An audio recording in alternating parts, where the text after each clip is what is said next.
ಸುಮಾರು ವರ್ಷಗಳಿಂದ ಓಣಿ ಗುರುತಿಸಿಕೊಡುವಂತೆ ಗ್ರಾಮಸ್ಥರ ಹೋರಾಟಕ್ಕೆ ಕೊನೆಗೂ ಮುಕ್ತಿ ಸಿಕ್ಕಿದಂತಾಗಿದೆ. ಹೌದು, ಚಿಂತಾಮಣಿ ತಾಲೂಕಿನ ಅಂಬಾಜಿದುರ್ಗ ಹೋಬಳಿ ಉಪ್ಪಾರಪೇಟೆ ಗ್ರಾಮ ಪಂಚಾಯಿತಿ ವ್ಯಾಪ್ತಿಯ ರಾಯಪಲ್ಲಿ ಗ್ರಾಮದಲ್ಲಿ ಹಲವು ವರ್ಷಗಳಿಂದ ಜಮೀನುಗಳ ಮುಖಾಂತರ ಹಾದು ಹೋಗುವ ಓಣಿ ಮುಚ್ಚಿ ಹೋಗಿದ್ದು, ಈ ಜಾಗವನ್ನ ಕೆಲವರು ಒತ್ತುವರಿ ಮಾಡಿಕೊಂಡಿದ್ರು. ಇದೇ ವೇಳೆ ಇದೇ ಓಣಿ ಮುಖಾಂತರ ಜಾನುವಾರುಗಳು ಮಳೆ ನೀರು ಹರಿದು ಹೋಗುತ್ತಿದ್ದು ಗ್ರಾಮದ ರೈತರಿಗೆ ಅನುಕೂಲವಾಗುತ್ತಿತ್ತು. ಆದರೆ ಇತ್ತೀಚೆಗೆ ಗ್ರಾಮದ ಕೆಲವರು ಸರ್ವೆ ಕಾರ್ಯ ನಡೆಸುವಂತೆ ತಹಶೀಲ್ದಾರ್ಗೆ ಮನವಿ ಸಲ್ಲಿಸಿದ್ದು, ಅದರಂತೆ ಸುಮಾರು ಬಾರಿ ಸರ್ವೆ ಕಾರ್ಯ ನಡೆಸಲು ಬಂದ ಕಂದಾಯ ಇಲಾಖೆ ಅಧಿಕಾರಿಗಳು, ಭೂಮಾಪನ ಇಲಾಖೆ ಸರ್ವೇಯರ್, ಗ್ರಾಮಸ್ಥರು ಹಾಗೂ ಜಮೀನಿನ ಕೆಲವರು ವಿರೋಧವನ್ನ ಕೂಡ ವ್ಯಕ್ತಪಡಿಸಿದ್ರು. ಆದರೆ ಇಂದು ಕೊನೆಗೂ ಓಣಿ ಗುರುತಿಸಿ ಒತ್ತುವರಿ ಜಾಗವನ್ನ ಗ್ರಾಮಸ್ಥರು ಹಾಗೂ ರೈತರ ಬಳಕೆಗೆ ಜೆಸಿಬಿ ಬಳಸಿಕೊಂಡು ಓಣಿ ಗುರುತಿಸಿ ಅನುಕೂಲ ಮಾಡಿಕೊಡಲಾಯಿತು. ಸದ್ಯ ಓಣಿ ಗುರುತಿಸಿಕೊಟ್ಟ ತಾಲೂಕು ಅಧಿಕಾರಿಗಳಿಗೆ ಗ್ರಾಮಸ್ಥರು ಮೆಚ್ಚುಗೆ ವ್ಯಕ್ತಪಡಿಸಿದ್ದಾರೆ.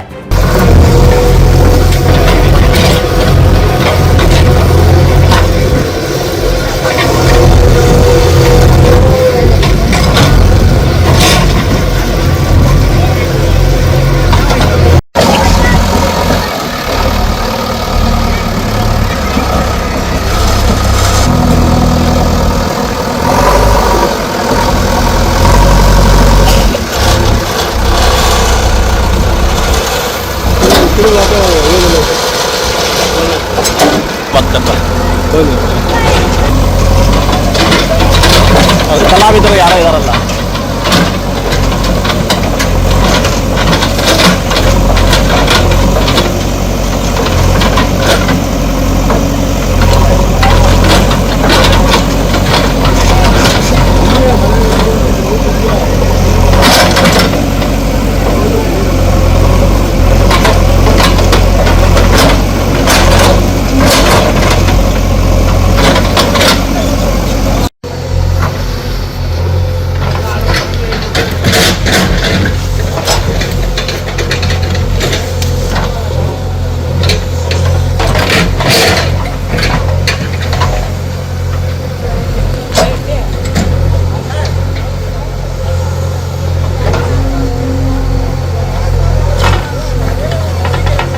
ಮುನ್ನಣ್ಣಪ್ಪ, ರಾಯಪನಹಳ್ಳಿ ಗ್ರಾಮ, ಅಂಬಾಜಿದುರ್ಗ ಹೋಬಳಿ.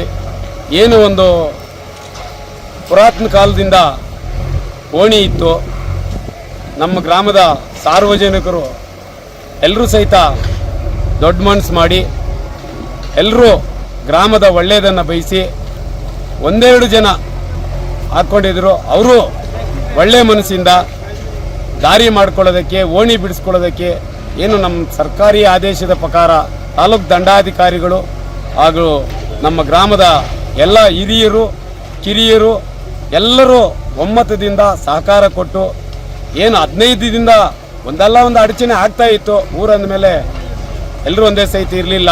ಆದರೆ ಇವತ್ತು ಎಲ್ಲರೂ ಒಮ್ಮತದಿಂದ ನಮ್ಮ ಗ್ರಾಮದವರೆಗೂ ಏನು ಬಿಂಗ್ಯಾನಹಳ್ಳಿ ರಸ್ತೆಯಿಂದ ಹಿಡಿದು ಇಲ್ಲಿ ತನಕ ಕಲ್ಲು ಗುಂಡುಗಳನ್ನು ಎಲ್ಲವನ್ನು ತೆರವು ಮಾಡಿಕೊಳ್ತಾ ನಮ್ಮ ಗ್ರಾಮದ ಒಳಗಡೆಗೆ ಸಹಿತ ಏನೋ ಒಂದು ಕೊರ್ಕಲಾಗಿದ್ದ ರಸ್ತೆಯನ್ನು ಎಲ್ಲ ಮಣ್ಣು ಕಲ್ಲು ಗಿಡ ಮರ ತೆರವುಗೊಳಿಸುತ್ತಾ ನಮ್ಮ ಗ್ರಾಮ ಒಳಗದಕ್ಕೆ ಬರೋದಕ್ಕೆ ರಸ್ತೆ ಅನುಕೂಲ ಮಾಡಿಕೊಡ್ತಾ ಇರ್ತಕ್ಕಂಥ ತಾಲೂಕು ದಂಡಾಧಿಕಾರಿಗಳಿಗೂ ಹಾಗೂ ಏನು ನಮ್ಮ ಪಂಚಾಯಿತಿ ಅಭಿವೃದ್ಧಿ ಅಧಿಕಾರಿಗಳಿಗೂ ನಮ್ಮ ಗ್ರಾಮದ ಎಲ್ಲ ಮುಖಂಡರಿಗೂ ಪಕ್ಷಭೇದ ಮರೆತು ಎಲ್ಲರೂ ಒಂದಾಗಿ ನಮ್ಮ ಗ್ರಾಮವನ್ನು ಉಳಿಸೋದಕ್ಕೆ ತೊಡತಕ್ಕಂಥ ಎಲ್ಲ ಮುಖಂಡರಿಗೂ, ಇಲ್ಲಿ ನೆರೆದಿರ್ತಕ್ಕಂಥ ಸಮಸ್ತ ನಾಗರಿಕ ಬಂಧುಗಳಿಗೂ ಹಾಗೂ ಪತ್ರಿಕಾ ಮಾಧ್ಯಮ ಮಿತ್ರರಿಗೂ, ಅಧಿಕಾರಿ ವರ್ಗದವರಿಗೂ ಎಲ್ರಿಗೂ ವಂದಿಸಿ ನನ್ನ ಮಾತನಿ ಮಾಡಿರೋದ್ರಿಂದ ರೈತಾಪಿ ವರ್ಗದವರು ಏನು ತರಕಾರಿ ಬೆಳೆಗಳಾಗ್ಬೋದು, ಕೋಸು ಆಗ್ಬೋದು, ಟೊಮಾಟೊ ಆಗ್ಬೋದು, ಬೇರೆ ಬೀನ್ಸ್ ಆಗ್ಬೋದು, ಈ ಬೆಳೆಗಳು ಬೆಳೆದಾಗ ಸುಮಾರು 2-2.5 ಕಿಲೋಮೀಟ್ರು ತಲೆ ಮೇಲೆ ಹೊತ್ಕೊಂಡು ಹೋಗ್ಬೇಕಾಗಿತ್ತು. ಈಗ ರೋಡ್ ಆಗಿರೋದ್ರಿಂದ ಅವ್ರವ್ರ ಜಮೀನುಗಳಿಂದ ಅವರೇ ಅಕ್ಕಪಕ್ಕದಕ್ಕೆ ಸಾಗಿಸ್ಬಿಟ್ಟು ಮಾರ್ಕೆಟ್ ಹೋಗೋದಕ್ಕೆ ಅನುಕೂಲ ಆಗ್ತಾ ಇದೆ. ರಸ್ತೆ ಇನ್ನೂ ಈ ಕೊರ್ಕಲ್ ಇಲ್ಲದೆ ಚೆನ್ನಾಗಿ ಮಾಡಿದ್ರೆ ಇನ್ನೂ ನಮ್ಮೂರಿಗೆ ಬಸ್ಸು ಬರ್ಬೋದು.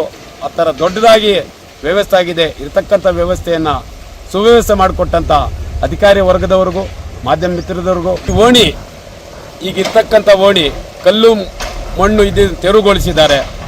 ಇದನ್ನು ಸುವ್ಯವಸ್ಥಿತವಾದ ರಸ್ತೆ ಮಾಡಬೇಕಂದ್ರೆ ಏನೋ ಒಂದು ಜಲ್ಲಿ ಕಲ್ಲು ಹಾಕಿ ಏನು ಟಾರು ಅದು ಮಾಡಿದರೆ ನಮ್ಮ ಗ್ರಾಮಕ್ಕೆ ಏನು ಬಿಂಗ್ಯಾನಹಳ್ಳಿಯಿಂದ ಪಕ್ಕದ ಹಳ್ಳಿಗೆ ಬಸ್ ಹೋಗ್ತಾ ಇದೆ, ನಮ್ಮ ಗ್ರಾಮದಕ್ಕೆ ಚಿಕ್ಕ ಮಕ್ಕಳನ್ನ ಓಡಿಸೋದಕ್ಕೆ ಆಟೋ ಸಹಿತ ಊರಲ್ಲಿ ತಿರ್ಕೊಳ್ಳೋಕೆ ಆಗ್ತಾ ಇರಲಿಲ್ಲ, ಅಷ್ಟೊಂದು ದುವ್ಯವಸ್ಥೆಯಲ್ಲಿ ನಮ್ಮ ಗ್ರಾಮ ಉಳ್ಕೊಂಡಿತ್ತು. ಈ ರಸ್ತೆ ಆಗ್ಬಿಟ್ರೆ ಏನು ದೊಡ್ಡ ದೊಡ್ಡ ಲಾರಿಗಳು ಸಹಿತ ಆರಾಮಾಗಿ ಹೋಗ್ಬೋದು. ತರಕಾರಿ ಬೆಳೆದಿದ್ದನ್ನು ರೈತರು ಮಾರ್ಕೆಟ್ಗೆ ಸಾಗಿಸ್ತಾ ಇದ್ರು. ಹೋಬಳಿ ರಾಯಪಲ್ಲಿ ಗ್ರಾಮದ ಸರ್ವೆ ನಂಬರ್ 1, 2, 3, 4, 5, 6, 7, 8 ಇದರ ಪಕ್ಕದಲ್ಲಿ ಹೋದಂಥ ಓಣಿಯನ್ನು ನಾವು ಅಳತೆ ಮಾಡೋಕ್ಕೆ ಬಂದಿದ್ದೀವಿ. ಇದರ ಪಕ್ಕ ಈ ಓಣಿ ಒತ್ತುವರಿ ತೆರವುಗೊಳಿಸಲು ನಮಗೆ ಮಾನ್ಯ ತಹಸೀಲ್ದಾರ್ ಸಾಹೇಬರು ಒಂದು 8 ದಿವಸ ಹಿಂದುಗಡೆ ನಮ್ಮನ್ನು ಕೊಟ್ಟಿದ್ದರು. ಆದರೆ ಮೊದಲನೇ ದಿನ ಅವರು ಊರಿನವರೆಲ್ಲ ಗ್ರಾಮಸ್ಥರು ನಾವೇ ಒತ್ತುವರಿ ಬಿಡಿಸ್ಕೊಳ್ತೀವಿ ಅಂತ ಹೇಳಿದರು.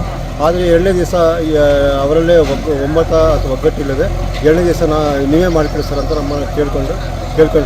2ನೇ ದಿವಸ ಅವರಲ್ಲೇ ಕಚ್ಚಾಟ, ಪರಸ್ಪರ ಜಗಳಗಳೆಲ್ಲ ಸ್ಟಾರ್ಟ್ ಆಗಿದ್ವು. ಇದನ್ನೆಲ್ಲ ನಾವು ಮಾನ್ಯ ಆರಕ್ಷಿ ಠಾಣೆಗೆ ಇನ್ಸ್ಪೆಕ್ಟರ್ಗೆ ಸುದ್ದಿಯನ್ನು ಮುಟ್ಟಿಸಿದಾಗ ಅವರು ನಮ್ಮ ಜೊತೆಗೆ ಪೊಲೀಸರನ್ನು ಕರೆಸಿ ಈ ಸುದ್ದಿಯ ಪರಿಸ್ಥಿತಿಯನ್ನು ತಿಳಿಗೊಳಿಸಿದರು. ಈ ತಿಳಿಗೊಳಿಸಿದ ಮೇಲೆ ಸುಮಾರು 3 ದಿನಗಳ ಕಾಲ ಈ ಜೆ ಸಿ ಬಿಯಿಂದ ನಾವು ಒತ್ತುವರಿಯನ್ನು ತೆರವುಗೊಳಿಸಿರುತ್ತೇವೆ. ಇದಕ್ಕೆ ಸಹಕರಿಸಿದ ಆಮಿರೆಡ್ಡಿ, ಶಿವಣ್ಣ ಹಾಗೂ ಕೆಲವು ಗ್ರಾಮಸ್ಥರು ನಮಗೆ ಸಹಕಾರ ನೀಡುತ್ತಾರೆ. ಅವರ ಸಹಕಾರಕ್ಕೆ ನಾವು ತಿಳಿದಿದ್ದೇವೆ.